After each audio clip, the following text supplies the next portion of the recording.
Marcus Rivera stood in front of the bathroom mirror in his small apartment. He was fixing his tie and smiling.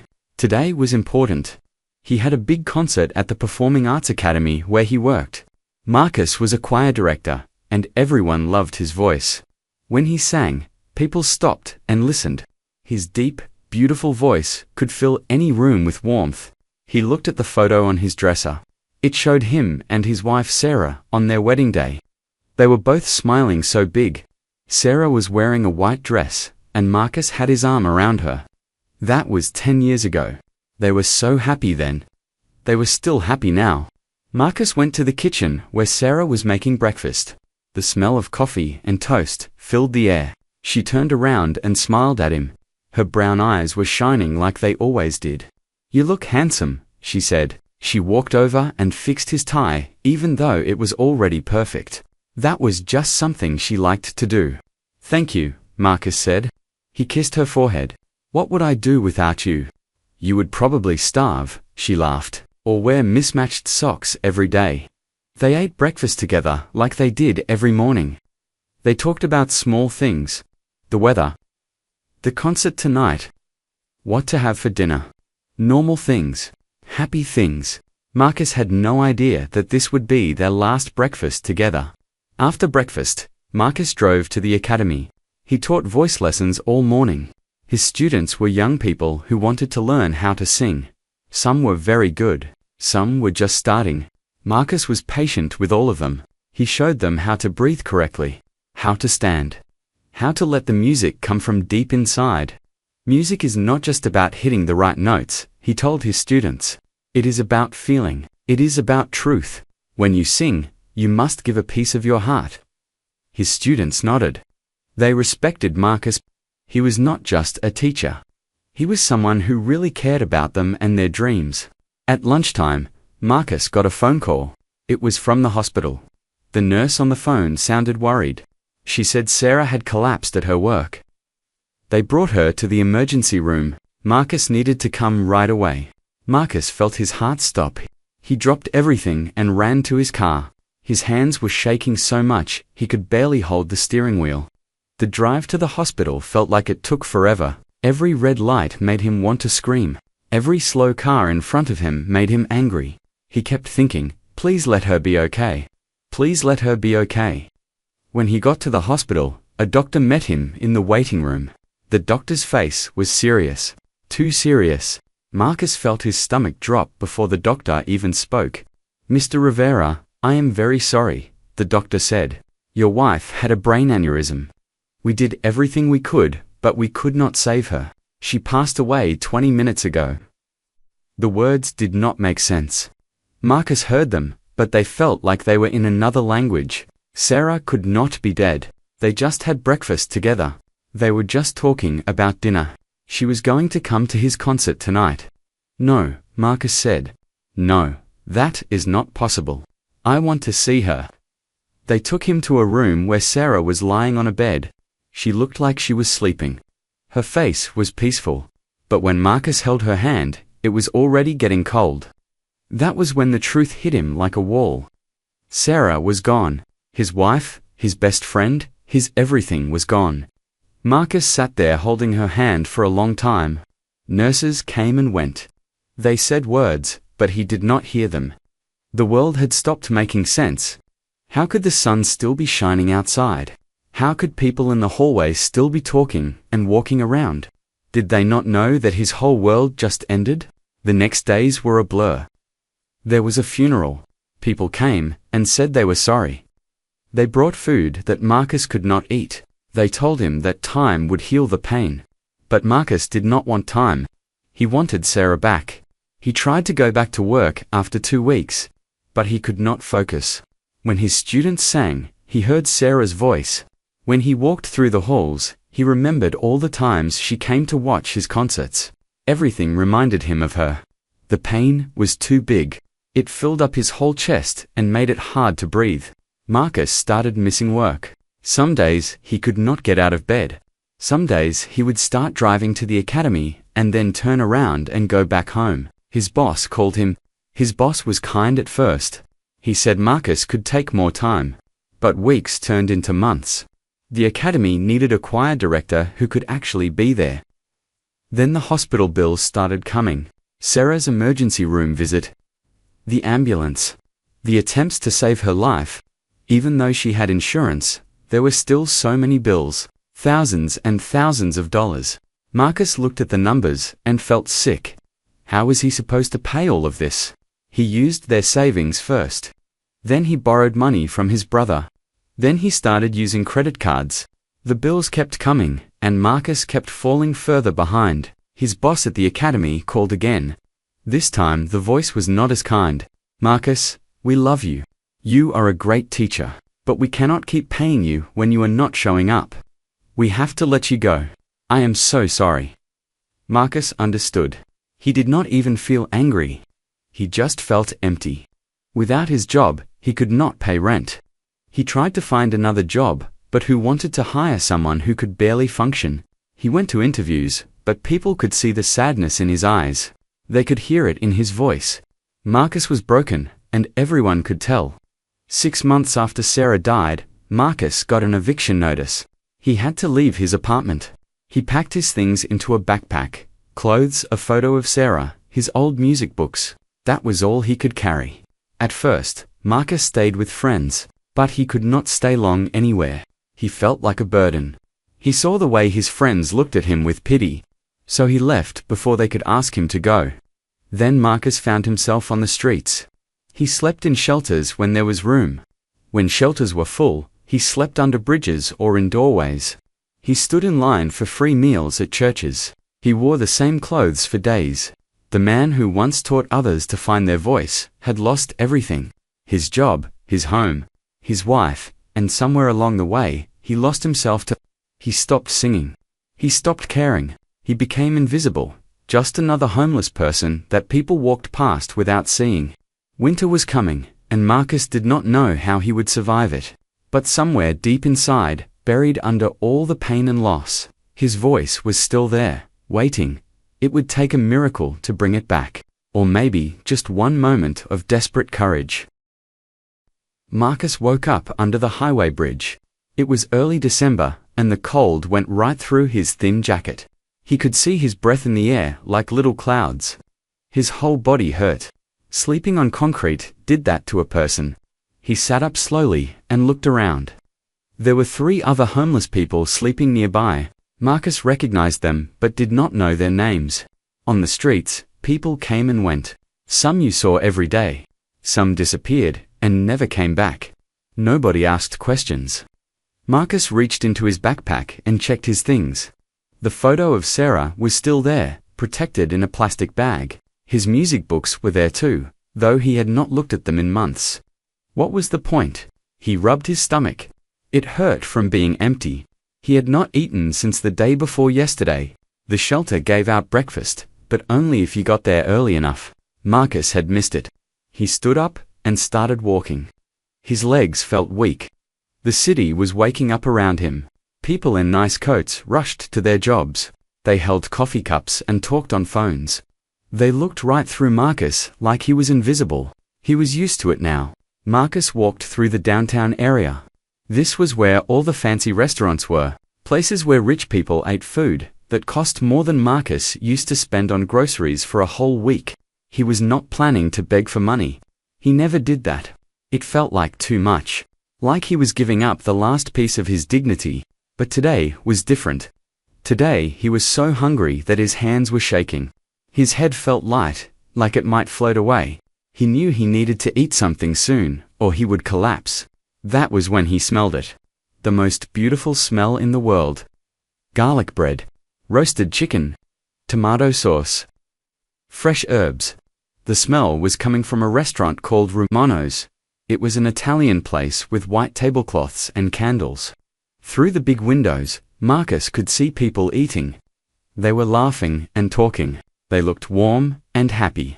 There was an outdoor patio too, even though it was winter. The restaurant had heat lamps to keep people warm. Rich people sat out there because they thought it was fancy to eat outside in December. Marcus stood on the sidewalk and watched them. He watched a man cut into a big piece of lasagna. He watched a woman twist pasta around her fork. His stomach made a loud noise. Marcus knew he should walk away, but his feet would not move. The hunger was too strong. It was making him think crazy thoughts. He remembered that he used to be someone. He used to have a skill. He used to sing. What if he offered to sing for them? Would they give him food? Probably not. They would probably laugh at him, or call the police. But what did he have to lose? He was already at the bottom. He could not fall any further. Marcus took a deep breath. He walked up to the patio area. His heart was beating fast. A woman in an expensive coat looked up at him. Her face changed when she saw his dirty clothes and messy beard. She looked uncomfortable. "Excuse me," Marcus said. His voice came out rough. He had not used it much lately.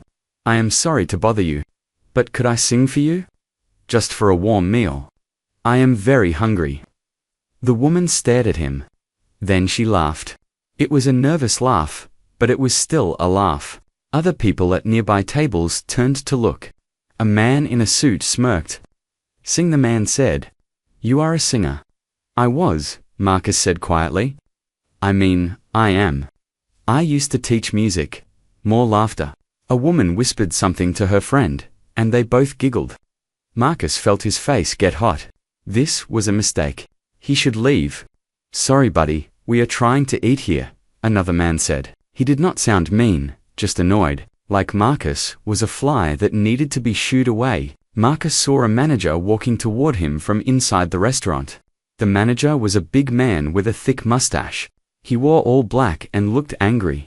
Marcus knew what was coming. He had been kicked out of places before. His body got ready to run. "Sir, you need to leave," the manager said loudly. "We do not allow panhandling here. I will call the police if you do not go right now." "I am sorry," Marcus said, backing away. "I was just asking. I did not mean to cause trouble." But then a voice spoke up. It was a young woman's voice. "Wait, Mr. Moretti." Everyone turned to look. It was one of the waitresses. She was young, maybe 25, with dark hair pulled back in a ponytail. Her name tag said Alina. She was holding a tray of dishes but had stopped walking. "Please," she said to the manager, "can we just let him sing one song? If people complain, I will pay for it from my tips." The manager, Mr. Moretti, looked at her like she was crazy. "Alina, this is not how we do things," he said. "I know," Alina said. "But it is almost Christmas. And he is just asking for food, not money. One song. What can it hurt?" Marcus looked at Alina. Why was she helping him? He did not even know her, but there was something kind in her eyes, something that reminded him of Sarah. That same goodness. Mr. Moretti sighed loudly. He looked at Marcus, then at Alina, then at the customers who were all watching now. This was becoming a scene. Maybe he figured it was easier to just let it happen. "Fine," Mr. Moretti said. "One song. 30 seconds. That is it. But if people complain, you are done for the night, Elena. No more chances." Elena nodded quickly. "Thank you, Mr. Moretti." The manager walked away, shaking his head. Elena smiled at Marcus. "Go ahead," she said softly. "You can do it." Marcus stood there in the middle of the patio. Every person was looking at him now. 20, maybe 30 people. They were all waiting. Some looked curious. Some looked annoyed. Some just looked at him with pity, like he was a sad animal at the zoo. Marcus felt panic rise in his chest. What was he doing? He had not sung in front of people in over a year. His voice was probably gone. Ruined by cigarettes he sometimes found and smoked. Ruined by sleeping in the cold. Ruined by all the crying he did when he thought no one could hear. He almost ran. His body wanted to run. But then he looked at Alina. She was watching him with hope in her eyes. She had risked her job for him. He could not let her down. Marcus closed his eyes. He thought about Sarah. He thought about the last time he sang for her. It was at home, just the two of them in the kitchen. She was washing dishes and he was drying. He had started singing an old Italian song, and she had laughed and danced with him, even though her hands were wet and soapy. That memory hurt, but it also gave him strength. Marcus opened his mouth. He chose a song that Sarah had loved. A famous aria called Nessun Dharma. It meant none shall sleep. It was about hope and victory and never giving up. It felt right somehow. The first note came out weak. Marcus heard it and felt embarrassed. But he pushed through. He kept singing. And something strange started to happen. The more he sang, the stronger his voice became. It was like something was waking up inside him, something that had been sleeping for a long time. People stopped talking. Forks stopped moving. A woman who had been about to take a sip of wine put her glass down. Everyone was listening now. Really listening. Marcus forgot about being homeless. He forgot about being hungry. He forgot about the cold and the pain and the sadness. For these few moments, he was just music. He was just voice. He was singing for Sarah. For himself. For the girl named Alina, who believed in him when no one else would. The song built and built. Marcus's voice got louder and stronger. He hit notes he thought he had lost forever. And when he reached the final line, the big finish, he put everything he had into it. All his pain. All his loss. All his hope that maybe, somehow, life could get better. The last note hung in the cold air. Then it was quiet. Marcus stood there with his eyes closed. He was afraid to open them. He had just poured his heart out in front of all these strangers. What if they hated it? What if they were getting ready to throw things at him? He waited for the laughter to start again. But instead, he heard something else. Clapping. Someone was clapping. Then another person joined in. Then another. Marcus opened his eyes and could not believe what he was seeing. Everyone on the patio was clapping. The woman in the expensive coat who had laughed at him before was clapping with tears running down her face. The man in the suit was standing up and clapping. Even Mr. Moretti, the angry manager, was clapping slowly with a surprised look on his face. "Oh my God," someone said. "That was beautiful. I have never heard anything like that," another person whispered. Alina was smiling so big, she had tears in her eyes too. She quickly went inside and came back with a plate. It was piled high with pasta and meatballs. There was garlic bread on the side and a big salad, more food than Marcus had seen in weeks. "Here," Alina said, setting it down at an empty table. "Sit down and eat. Take your time." Marcus looked at the food. He wanted to cry. He wanted to thank her 1,000,000 times, but the words got stuck in his throat, so he just nodded and sat down. His hands were shaking as he picked up the fork. The first bite was like heaven. The pasta was warm and covered in rich tomato sauce. The meatballs were tender and full of flavor. Marcus had forgotten that food could taste this good. He had been eating out of trash cans and taking moldy bread from dumpsters for so long that real food seemed like a dream. He tried to eat slowly, but his body wanted to gulp it all down at once. People were still watching him, but now they looked at him differently. Not like he was trash on the sidewalk. Like he was a person, a real person with talent and worth. A woman came over to his table. She was older, maybe 60, with white hair and kind eyes. "Excuse me," she said. "I just wanted to tell you that your voice is a gift from God. I have seen many operas in my life, and you sing as beautifully as any professional I have ever heard. What is your name?" Marcus swallowed his food. "Marcus," he said. "Marcus Rivera." "Well, Marcus, that was extraordinary," she said. She reached into her purse and pulled out a $20 bill. "Please take this, and please take care of yourself." "I cannot," Marcus started to say, but she put the money on the table. "Yes, you can," she said firmly. "You gave us all something special tonight. Let us give something back." After she walked away, other people started coming over. A young couple left $10. A businessman left $5. A family left $15 and a bag with leftover food from their meal. Marcus could not believe it. In 10 minutes, he had more money than he had seen in months. But something else was happening too. Something Marcus did not know about. While he was singing, 3 different people had pulled out their phones and recorded him. They were not trying to be mean or make fun of him. They were recording because they wanted to remember this moment. Because they wanted to show other people what they had just witnessed. One of those people was a woman named Jennifer Chen. She had a blog about food and restaurants. Lots of people followed her blog and her social media pages. Jennifer loved to share interesting stories about the city's food scene. As Marcus ate his pasta, Jennifer was already uploading the video to her page. She wrote a caption that said, "I just witnessed something amazing at Romano's restaurant. This homeless man asked if he could sing for a meal. His voice is absolutely incredible. Who is he? Does anyone know his story? This man deserves to be heard." Jennifer had 2 million followers. Within minutes, people started watching the video. They shared it with their friends. They commented and asked questions. The video began to spread like wildfire. Back at the restaurant, Marcus finished his meal. His stomach finally felt full. Alina brought him a cup of hot coffee and a piece of chocolate cake. "This is too much," Marcus said. "You have already been so kind. Eat the cake," Alina said with a smile. "You earned it. That was the most beautiful thing I have ever heard." Marcus took a bite of the cake.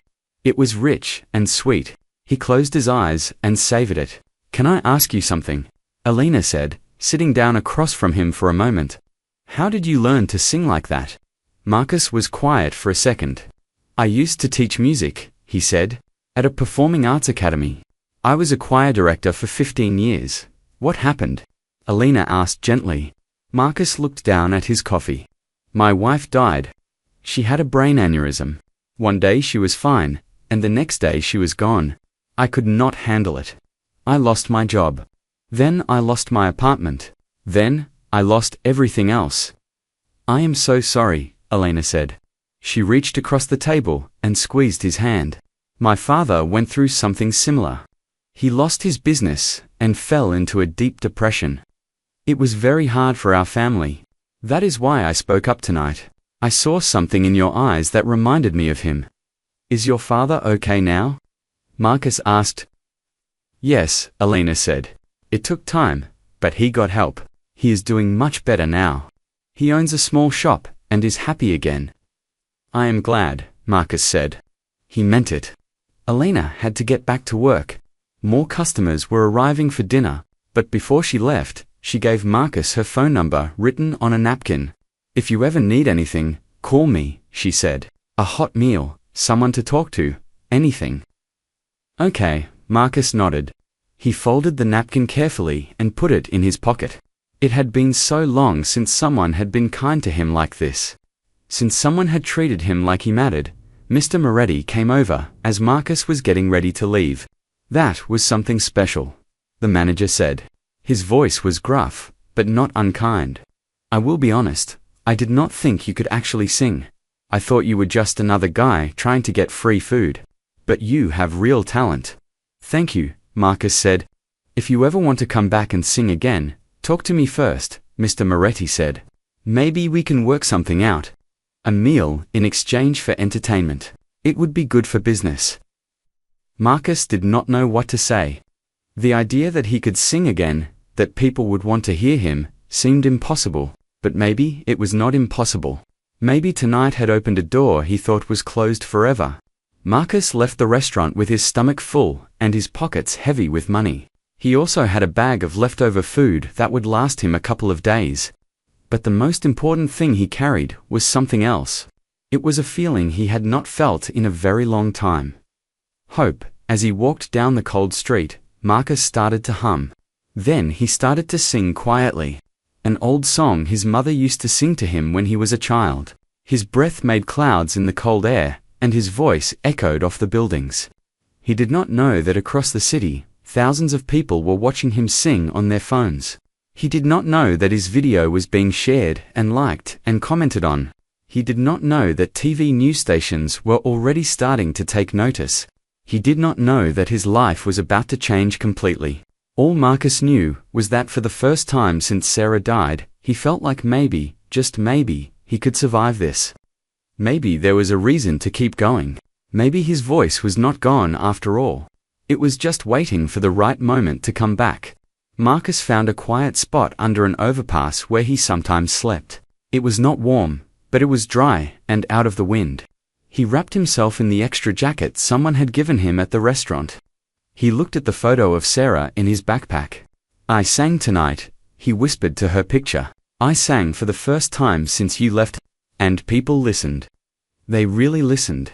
I wish you could have been there. I wish you could have heard it. The photo did not answer, of course, but Marcus felt like Sarah would have been proud of him. She always believed in his talent. She always told him his voice was a gift that should be shared with the world. Marcus fell asleep that night with a full stomach and a lighter heart. He dreamed of Sarah. In the dream, she was smiling at him. She was wearing her white wedding dress, and she was applauding.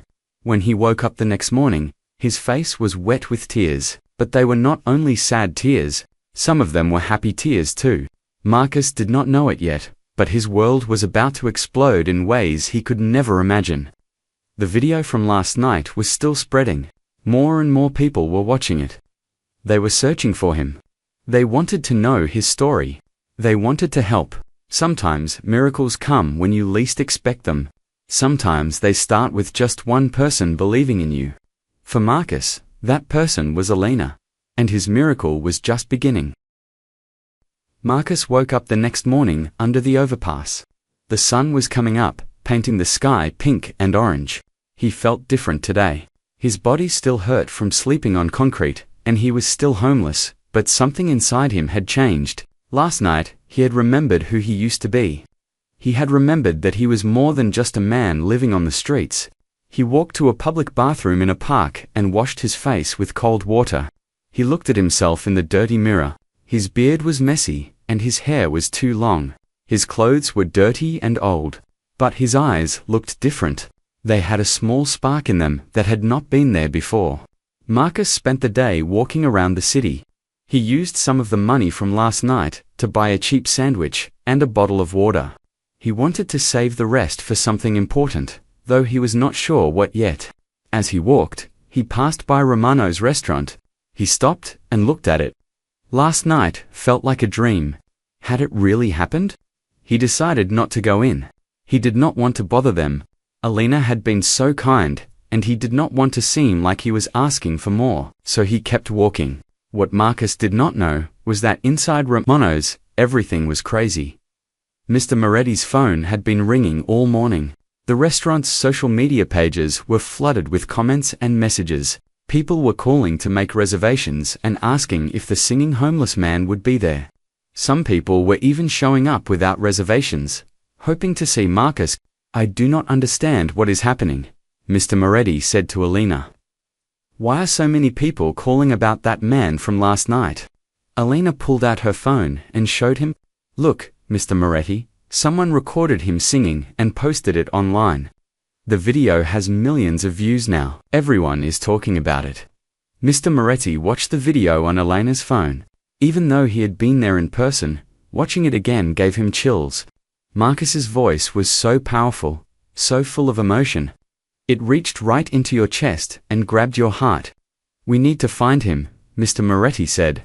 This could be very good for business. But also, he deserves to know what is happening. People want to help him. But finding Marcus was not easy. He did not have a phone. He did not have an address. He was one person in a city of thousands of homeless people. He could be anywhere. Meanwhile, the video kept spreading.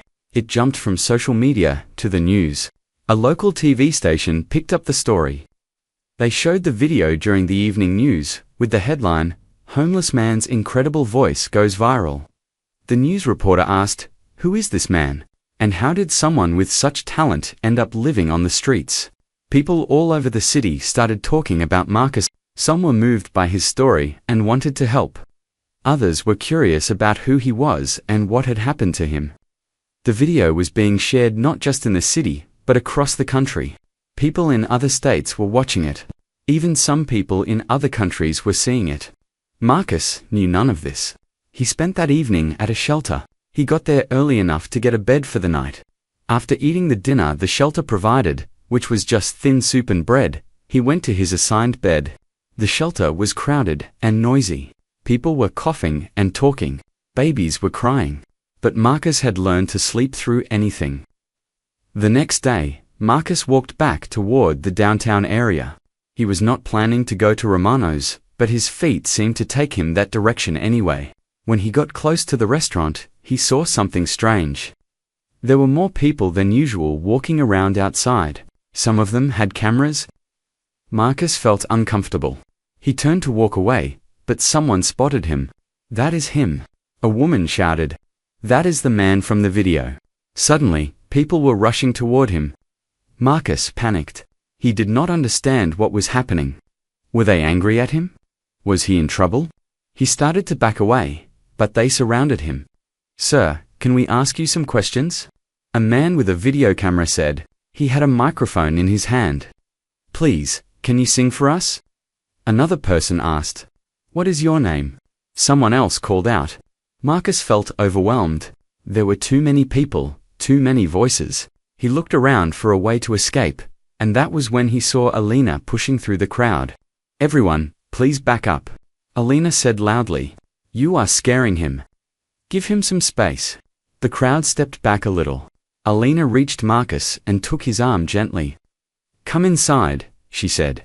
"You will be safe in the restaurant." Marcus let her lead him through the crowd and into Romano's. Mr. Moretti was waiting by the door. He quickly locked it behind them so the crowd could not follow. "What is going on?" Marcus asked. His heart was beating fast. "Why are all those people out there?"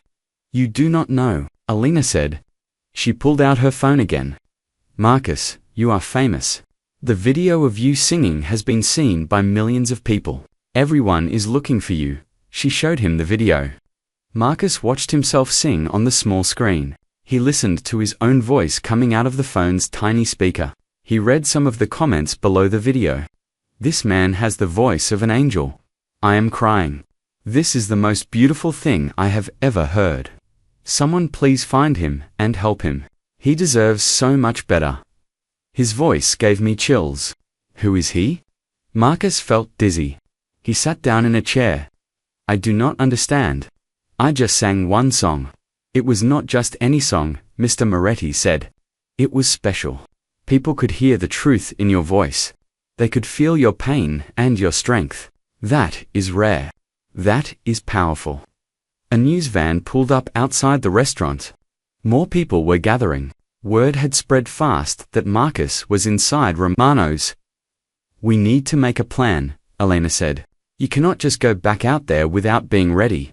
Those reporters will eat you alive if you are not careful." "I do not want to talk to reporters," Marcus said.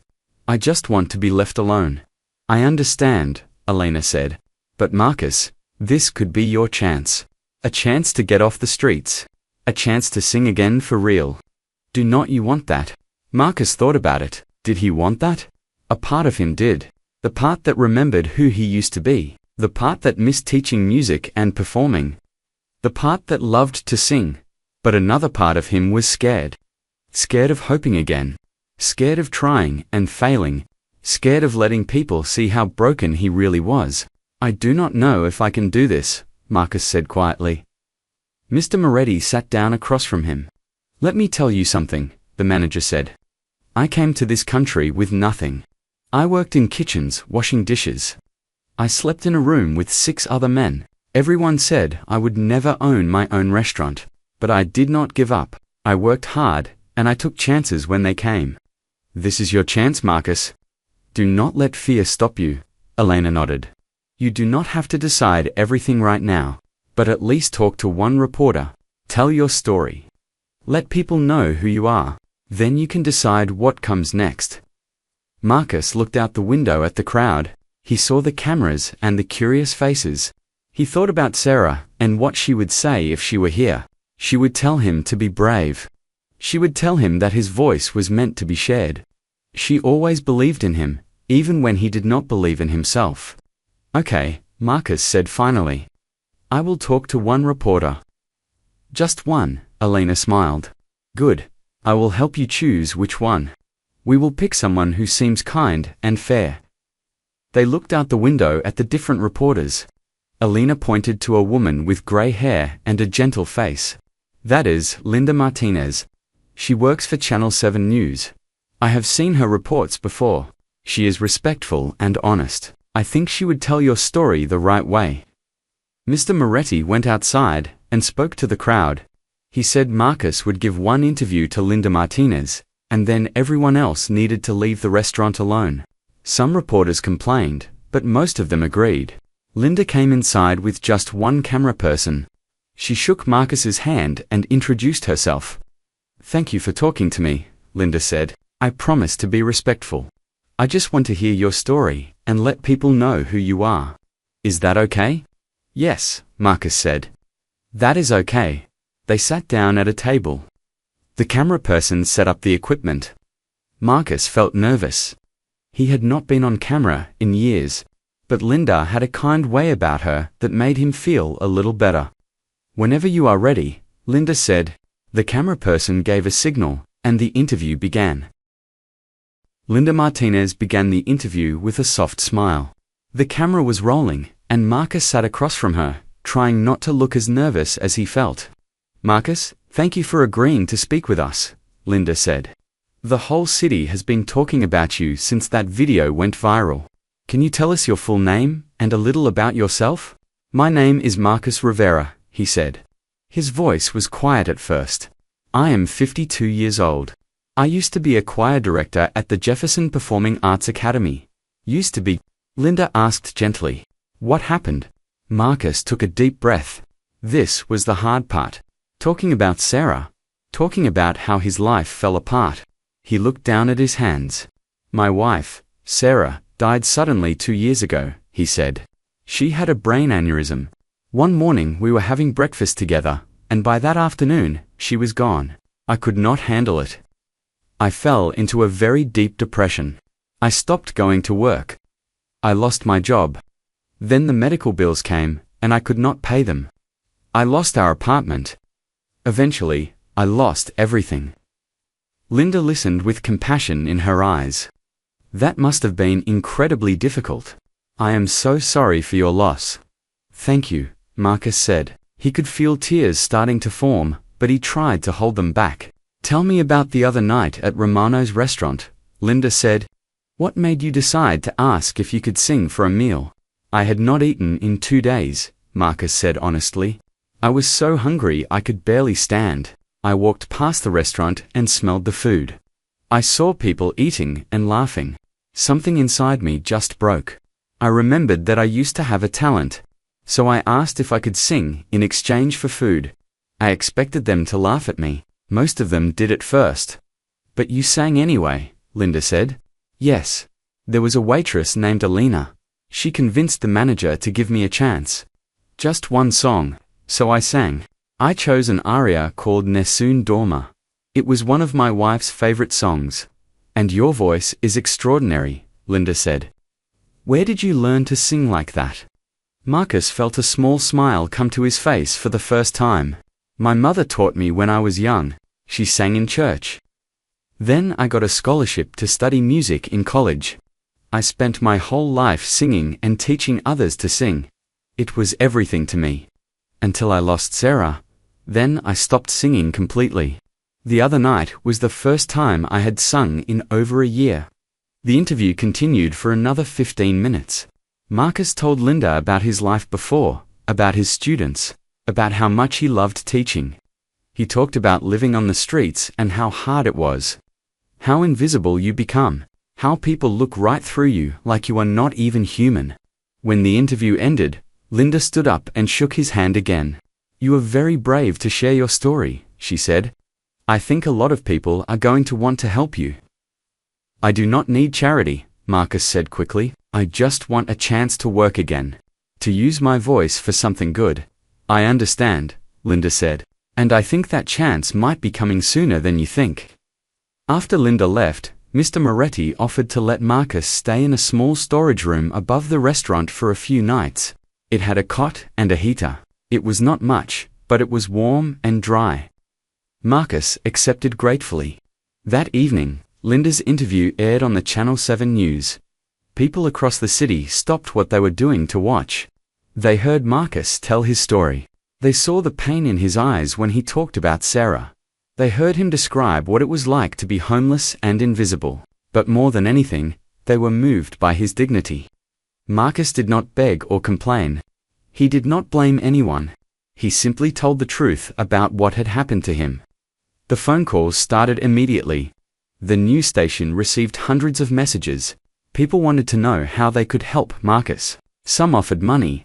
Some offered jobs. Some offered places to stay. The outpouring of support was overwhelming. But something else was happening too. The original video from Romanos was being shared even more now. By the end of that night, it had over 5 million views. By the next morning, it had 10 million views. The video was going beyond viral. It was becoming a cultural moment. Famous singers started commenting on the video. A Broadway star tweeted, "This man has more raw talent than most trained professionals I know. Someone give him a job?" A famous opera singer shared it and said, "True art comes from the soul. This is what it sounds like." Music producers and talent agents started reaching out to the TV station, asking how they could contact Marcus. Everyone wanted to meet him. Everyone wanted to hear him sing again. Marcus knew some of this was happening, but he did not understand the full scope of it. He spent the next day in the small room above Romanos, resting and trying to process everything. Alina brought him food and showed him more of the comments and messages people were posting online. "Look at this one," Alina said, showing him her phone. "It is from a woman in Japan. She says your voice made her cry and reminded her to never give up on her own dreams." Japan, Marcus said, amazed. "People in Japan saw the video. People everywhere have seen it," Alina said. "You have touched hearts all around the world." There was a knock on the door. Alina opened it to find Mr. Moretti standing there with a well-dressed man. "Marcus, this is David Chen," Mr. Moretti said. "He is a talent agent. He would like to talk to you." David Chen was in his 40s with grey hair and an expensive suit. He shook Marcus's hand warmly. "Mr. Rivera, I have been in the music business for 25 years, David said. "I have worked with some of the biggest names in classical music. When I saw your video, I knew I had to meet you. Your voice is exceptional. With the right support and training, you could have a real career." Marcus stared at him. "A career? I am 52 years old and homeless. Who would hire me?" "Everyone," David said simply. "Right now, the whole world wants to hear you sing. People are not just impressed by your voice. They are inspired by your story. You represent hope. You represent the idea that it is never too late for a second chance." "I do not want to be some kind of circus act," Marcus said carefully. "I do not want people to pay to see the homeless man sing out of pity." "That is not what this would be," David said. "Yes, your story matters. But your talent matters more. I want to help you get back on your feet properly. Voice coaching, if you need it, though honestly, your technique is still solid. Professional opportunities. Real performances at real venues. This could be a new beginning for you, Marcus. A chance to do what you love again." Marcus was quiet for a long moment. He thought about Sarah. He thought about all the years he spent teaching and performing. He thought about the joy music used to bring him. "What would I have to do?" Marcus asked. "First, we get you some stable housing," David said. "I know a good transitional program that helps people get back on their feet. They provide housing, counseling, job training, all of it. While you are there, we start planning. Small performances at first. Local venues. Let you get comfortable again. Then we see where it goes from there." "And what do you get out of this?" Marcus asked. He had learned to be suspicious of people who offered help. There was usually a catch. "I take a percentage of what you earn," David said honestly. "That is how agents work. But only if you succeed. If you do not make money, neither do I, so it is in my best interest to help you succeed. I want this to work for both of us." Alina spoke up. "I looked him up online. He is legitimate, Marcus. He has a good reputation. He has helped a lot of artists." Marcus looked at each of them. Mr. Moretti, who had given him a place to stay. Alina, who had believed in him from the start. David, who was offering him a chance at a new life. And he thought about all the people who had watched his video and sent kind messages. "Okay," Marcus said finally. "I will try. I will give this a chance." David smiled big. "That is great news. I promise, you will not regret this." Over the next few days, things moved quickly.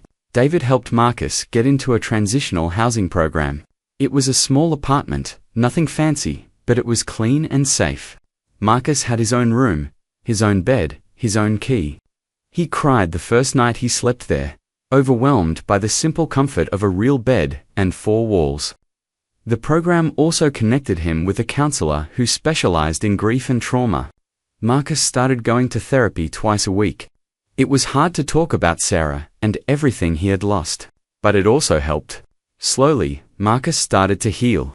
Meanwhile, David was busy making plans. He booked Marcus for a small performance at a local community center. Just a test run to see how Marcus handled being on stage again. Tickets were only $10, and all the money would go to homeless services in the city. The tickets sold out in 2 hours. Then David got a call from the mayor's office. The city wanted to host a bigger benefit concert featuring Marcus. It would raise money for homeless shelters and mental health services. They wanted to hold it at the Riverside Concert Hall, the biggest venue in the city. "This is huge, Marcus," David said when he told him. "Riverside Concert Hall holds 2,000 people. If we can fill that, it will be incredible." Marcus felt scared and excited at the same time. 2,000 people. He had not performed for an audience that big in years. What if he failed? What if his voice did not hold up? What if people were disappointed? But deep down, Marcus knew he had to try. He had been given a second chance, and he could not waste it. He owed it to Sarah.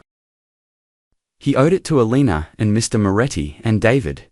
He owed it to all the people who had believed in him when he could not believe in himself. "Let's do it," Marcus said. "Let's fill that concert hall." The weeks leading up to the concert were a whirlwind for Marcus. He woke up every morning in his small apartment, still not quite believing this was real. Was he really off the streets? Did he really have a concert coming up? Sometimes he had to pinch himself to make sure he was not dreaming. His days fell into a new routine. In the mornings, he met with a voice coach that David had hired. Her name was Patricia, and she was a retired opera singer. She helped Marcus work on his breathing and technique. His voice was still strong, but living on the streets had taken some toll on it. Patricia helped him rebuild his strength. "You have something special," Patricia told him during one session. "Your voice has power. Yes, but it also has emotion. Real emotion. That is what people connect to. That is what makes you different." In the afternoons, Marcus went to therapy. His counselor, Dr. Williams, helped him work through his grief over Sarah. Marcus learned that he had never really let himself mourn properly. He had just tried to survive, to get through each day. Now, he was learning to feel his feelings instead of pushing them away. "Grief does not mean you have to stop living," Dr. Williams told him. "Sarah would want you to be happy. She would want you to use your gift." "I know," Marcus said. "But sometimes I feel guilty. Like I am moving on without her." "You are not moving on without her," Dr. Williams said. "You are moving forward with her memory. There is a difference." Marcus also spent time with Alina. She had become a good friend. They met for coffee once a week, and she always asked how he was doing. Not just about the concert, but about his life. How was he sleeping? Was he eating enough? Was he feeling okay? "You saved my life," Marcus told her one day. "If you had not spoken up that night at the restaurant, none of this would have happened." Alina shook her head. "I just gave you a chance. You saved yourself by having the courage to sing. That was all you." Meanwhile, preparations for the concert continued. The event was being called Finding Voice, a benefit concert. All the money raised would go to helping homeless people and supporting mental health programs. The city was fully behind it. The mayor even agreed to speak at the event. Tickets went on sale 3 weeks before the concert. They were priced from $20 for the back seats to $100 for the front rows. David and the organizers hoped they could sell at least half the seats. But something amazing happened. All 2,000 tickets sold out in less than 4 hours. "Marcus, this is incredible," David said when he called to tell him. "People are already asking if we will add another show." Marcus could not believe it. 2,000 people wanted to hear him sing. Him, a homeless man who just a few weeks ago was sleeping under a bridge. It seemed impossible. But with the excitement came pressure. Marcus started to feel nervous. What if he disappointed everyone? What if he got on that stage and froze? What if his voice cracked or he forgot the words? Dr. Williams helped him work through these fears. It is normal to be nervous, she said. That means you care. But remember, these people are not coming to judge you. They are coming to support you. They want you to succeed. As the concert date got closer, more good things started happening. The story of Marcus and the concert had caught the attention of the Jefferson Performing Arts Academy, where Marcus used to teach. The new director reached out to David. "We would like Marcus to come visit the academy," the director said. "Some of his old students still work here now as teachers. They would love to see him again. And we owe him an apology. We should have done more to help him when he was struggling." David arranged the visit. On a Tuesday afternoon, Marcus walked through the doors of the academy for the first time in over 2 years. His heart was pounding. So many memories lived in these halls. A small group was waiting for him in the main rehearsal room. There was the director, 3 teachers who had been Marcus's students, and about 20 current students. When Marcus walked in, they all started clapping. One of the teachers, a woman named Rachel, came forward with tears in her eyes. She hugged Marcus tight. "Mr. Rivera, I have missed you so much," she said. "You changed my life. You taught me not just how to sing, but how to believe in myself." Another former student, a man named James, shook Marcus's hand. "You are the best teacher I ever had," James said. "When I heard what happened to you, I felt terrible that we lost touch. I should have tried to find you. I should have helped. You could not have known," Marcus said. "I disappeared. I did not want anyone to see me like that." The director stepped forward. "Marcus, on behalf of the academy, I want to apologize. We should have supported you better when your wife passed away. We should have checked on you. Instead, we just let you go. That was wrong, and I am sorry." Marcus felt a lump in his throat. "Thank you for saying that. It means a lot. We would like to make it up to you," the director said. "After your concert, if you are interested, we would love to have you come back and teach. Even just 1 class a week. These students need someone like you, someone who understands that music is more than just technique. It is about heart." Marcus looked at the young students sitting in chairs around the room. They were looking at him with wide eyes, like he was some kind of hero. It felt strange, but also good. "I would like that," Marcus said. "I would like that very much." Before he left, the students performed a song for him. They sang Bridge Over Troubled Water, and they dedicated it to Marcus. As he listened to their young voices, Marcus cried. These were good tears though. Healing tears. On his way out, Rachel pulled him aside. "Mr. Rivera, there is someone else who wants to see you. She is in the practice room down the hall." Marcus walked to the practice room. When he opened the door, he saw a young woman sitting at the piano. She had dark curly hair and was wearing a blue dress. She turned around and smiled. "Mr. Rivera, do you remember me?" Marcus looked at her closely. She looked familiar, but he could not quite place her. "I am sorry," he said. "I am not sure. It is okay. I was only 16 when I was in your choir. That was 10 years ago. My name is Jasmine Torres. You helped me get a scholarship to study music at the State University." Suddenly, Marcus remembered. Jasmine had been a shy girl with an incredible voice. She came from a poor family and thought college was impossible. Marcus had spent hours helping her with her audition, writing recommendation letters, applying for every scholarship he could find. "Jasmine? Of course, I remember you. How are you?" "I am great," she said, standing up. "I graduated with a degree in music education. Now I teach music at a middle school across town, and it is all because of you. You believed in me when no one else did. You changed my life, Mr. Rivera." They talked for a while. Jasmine told him about her students, about how she tried to teach them the same lessons Marcus had taught her. Before Marcus left, Jasmine said something that stuck with him. "Mr. Rivera, when I heard about what happened to you, my heart broke. But then, when I saw you singing in that video, I understood something. You teach us that music can heal. Now you are proving it. You are showing everyone that no matter how dark things get, beauty can still exist. Hope can still exist.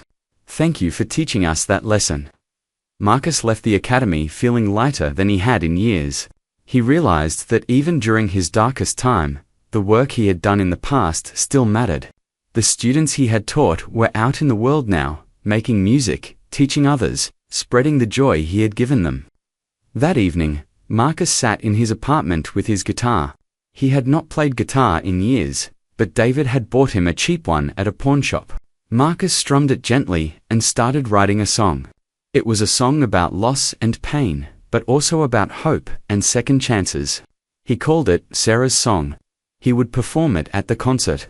It would be his way of honoring his wife and everything they had shared. It would be his way of saying that even though she was gone, the love they shared was still alive.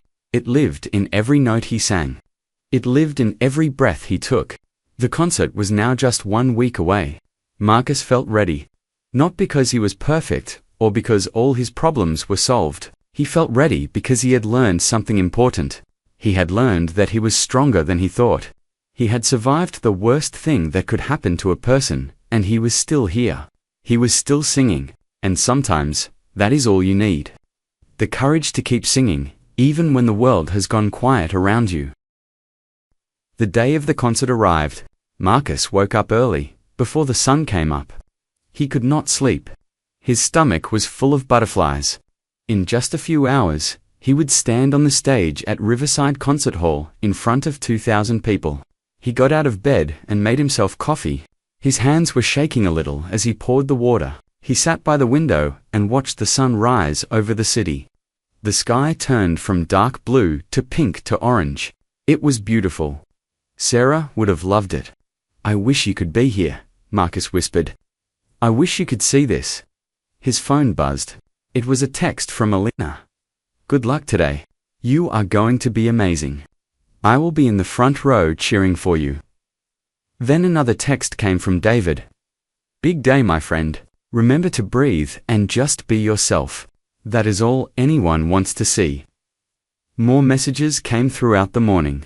Rachel from the academy, Jasmine, Mr. Moretti, even some of his old students he had not heard from in years. They all sent words of encouragement. At noon, Marcus went to the concert hall for rehearsal. When he walked inside, he stopped and stared. The hall was enormous. Rows and rows of red seats stretched back as far as he could see. There were 2 balcony levels. The ceiling was high and decorated with beautiful paintings. In the center of it all was the stage, lit up by bright spotlights. "This is where you will be standing tonight," David said, walking him onto the stage. Marcus stood at the microphone and looked out at all the empty seats. Tonight, every single one would be filled. His heart started racing. "I do not know if I can do this," Marcus said. "Yes, you can," David said firmly. "You have already done the hard part. You survived. You found your voice again. Now, you just have to share it." They did a sound check. Marcus sang a few lines to test the acoustics. His voice echoed through the empty hall, rich and powerful. The sound engineer gave him a thumbs up. "Perfect," the engineer said. "Your voice is going to sound beautiful in here tonight." After rehearsal, Marcus went back to his apartment to rest and get ready. He took a long shower. He shaved his beard and got a haircut earlier that week. He put on the new suit that David had bought for him. It was simple and black with a white shirt. When Marcus looked at himself in the mirror, he barely recognized the man staring back. He looked like his old self again. Professional, dignified, ready. At 5 in the evening, a car picked up Marcus and drove him to the concert hall. People were already gathering outside. The line to get in stretched around the block. News vans were parked nearby. Marcus saw reporters interviewing people in line. "Why did you come tonight?" a reporter asked a middle-aged woman. "Because his story touched my heart," the woman said, "and because I want to support the homeless community. We need to do better for people who are struggling." Inside, Marcus went to a private dressing room backstage. On the door was a star with his name on it. Marcus Rivera. He ran his fingers over the letters. It had been so long since he had a dressing room with his name on it. Alina came to visit him before the show. She brought him a bottle of water and a small gift wrapped in blue paper. "What is this?" Marcus asked. "Open it," she said with a smile. Marcus unwrapped the gift. Inside was a small picture frame. It held the photo of Sarah that he had carried in his backpack all those months on the street. Alina had cleaned it up and put it in a nice frame. "I thought you might want to have her with you tonight," Alina said. In a good way. Marcus felt tears come to his eyes. "Thank you, Alina, for everything. I do not know how to repay you." "You already have," she said. "You reminded me why I wanted to be a nurse before I started waiting tables. Helping people. Making a difference. You inspired me to go back to school. I start nursing classes next month." Marcus hugged her. "I am so proud of you." At 7 o'clock, the doors opened and people flooded into the concert hall. The seats filled up quickly. Marcus watched from the side of the stage as the audience arrived. He saw Alina sitting in the front row with Mr. Moretti. He saw Rachel and James and Jasmine from the academy. He saw Dr. Williams, his therapist. He saw people from the shelter where he used to stay. He saw faces he recognized and many more he did not. But they all had one thing in common. They were all here for him. They all believed in him. At 7:30, the lights dimmed. The mayor walked onto the stage to speak first. She talked about the importance of supporting homeless services and mental health programs. She talked about how Marcus's story had inspired the whole city. "Marcus Rivera is a reminder that every person has value," the mayor said. "Every person deserves dignity and a second chance. Tonight, we celebrate not just his incredible talent, but his incredible spirit. Ladies and gentlemen, please welcome Marcus Rivera." The audience exploded in applause. Marcus took a deep breath. This was it. He walked onto the stage. The spotlight hit him, and for a moment he was blinded by the brightness. But then his eyes adjusted, and he saw all the faces looking at him with hope and kindness. Marcus walked to the microphone. The applause continued for a long time. He waited for it to die down, but it kept going. People stood up. The whole audience was giving him a standing ovation before he even sang a single note. Tears rolled down Marcus's face. He did not try to hide them. He let the audience see his emotion. Finally, the applause faded, and everyone sat back down.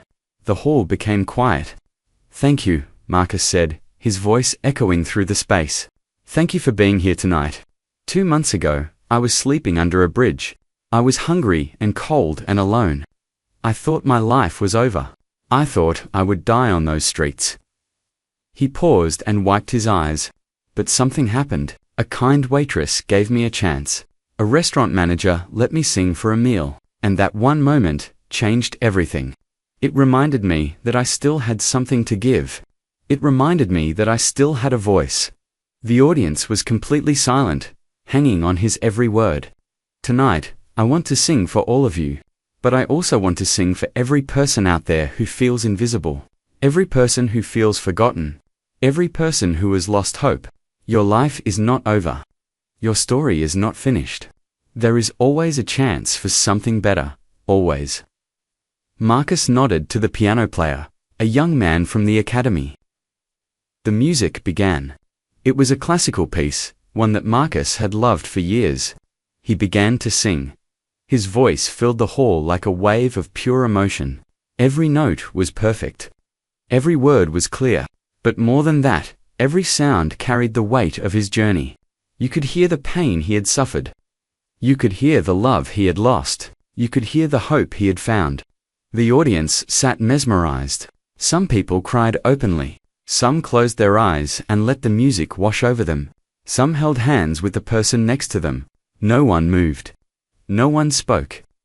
They just listened. Marcus sang for 45 minutes. He performed classical arias, gospel songs, even a few popular songs that he arranged in his own style. Each song told a piece of his story. Each song shared a piece of his heart. Then, for his final song, Marcus sat down at the piano himself. He had practiced this all week. It was not perfect, but it was honest. "I wrote this song for my wife, Sarah," Marcus said. "She died 2 years ago, and losing her destroyed me. But I realize now that she would not want me to stay destroyed. She would want me to keep living, keep singing, keep loving. This is for her. He began to play and sing Sarah's song. It was simple and beautiful. The lyrics talked about love that never dies, about memories that stay alive in your heart, about how the people we love are never really gone as long as we carry them with us. By the time Marcus finished, there was not a dry eye in the house. Even the tough-looking security guards were wiping tears away. The final note faded into silence. Then the applause began. It was not just loud, it was thunderous. The entire audience stood up again, clapping and cheering. Some people were whistling. Some were shouting, "Bravo!" The ovation went on for 5 full minutes. Marcus stood on the stage, overwhelmed. He bowed deeply. He put his hand on his heart. He looked up at the ceiling, as if Sarah could see him from somewhere above. He had done it. He had really done it.